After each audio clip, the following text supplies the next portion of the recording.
Cutting S family planning பண்ண போகிறோம். Castration வந்து it is completely legal in India.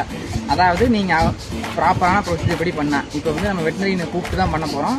அந்த காலத்துலலாம் பார்த்தீங்கன்னா கையுடைன்னு சொல்லுவாங்க. இப்போ வந்து ப்ராப்பராக ஊசி போட்டு அதுக்கான டூல்ஸ் எல்லாம் வச்சு பண்ணுவாங்க. ஆனால் முதல்லலாம் அப்படி கிடையாது, கையுடைன்னு சொல்லுவாங்க. கையில் தான் எல்லாமே பண்ணுவாங்க. அது வந்து இதுக்கு ரொம்பவுமே வலிக்கும். அடுத்து கிட்டத்தட்ட பார்த்தீங்கன்னா ஒரு 10-15 நாள் ரொம்பவே தீவனம் சாப்பிடாமலாம் இருக்கும். அந்த மாதிரி இப்போது கொஞ்சம் அவாய்ட் பண்ணுவோம். ஏன்னா இந்த டைம் வந்து எல்லாமே கொஞ்சம் ப்ரொசீஜரெல்லாம் பண்ணுறோம்.